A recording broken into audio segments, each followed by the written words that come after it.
आम आदमी पार्टीचे राष्ट्रीय अध्यक्ष श्री अरविंद केजरीवालजी तुरुंगातून बाहेर आल्याचा उत्साह नागपुरात पाहायला मिळाला।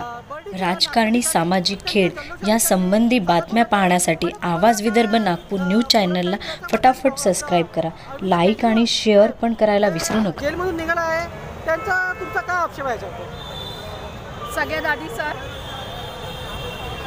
देशाचे सत्य कीची देशाचे माननीय सुप्रीम कोर्टाचा खूप खूप धन्यवाद देतो आम्ही सगळे देशाची जनता।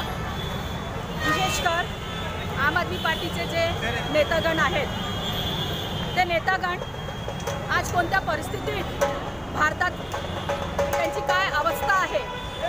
आम आदमी पार्टीचे तर नेतागण त्रासले होतेच, विपक्षचे सगळे नेतागण या सरकारमुळे त्रासले होते। मी ह्या सरकारला एक म्हणू इच्छिते कि जो राम के नहीं हुए, जो रहीम के नहीं हो सके, वो अपनी पार्टी के नहीं होंगे, वो अडानी अंबानी के नहीं हो सके। अभी पता चलेगा 4 जून के बाद वो खुद के भी नहीं रहेंगे। और जो आज हमने यहाँ ढोल नगाड़ों के साथ में हमारे श्री माननीय राष्ट्रीय अध्यक्ष अरविंद जी केजरीवाल का जो उनको अंतरिम जमानत जो आज मिली है उसका हम जल्लोदोष मना रहे हैं, ये पूरे भारत में ही मना रहे हैं। और ये मैं कहना चाहूँगी कि एक गाना निकला था बहुत प्रचलित था,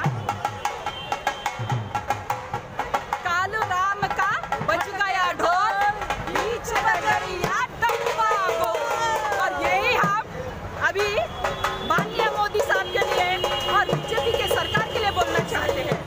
दूसरी बात अभी ये है कि हमारे दीदी ने जैसा कहा असत्य में सत्य की जीत होती है और ये लोकतंत्र है। लोकतंत्र की आत्मा संविधान है और जब तक ये देश में लोकतंत्र रहेगा संविधान का सर हमेशा शीर्ष पे रहेगा।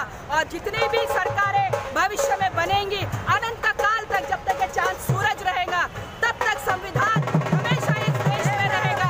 और संविधान के अंतर्गत जो भी इस देश में पूरी नजर डालेगा और पूरी नजर डालने वाले का कैसा मुंह काला होता है यह आज देख लिए है। और हमारे माननीय अध्यक्ष अरविंद जी केजरीवाल को जो 21 दिन की जमानत पे वो दिया हुआ है उसका हम बहुत बहुत धन्यवाद देते हैं। धन्यवाद सर, जय हिंद, जय महाराष्ट्र।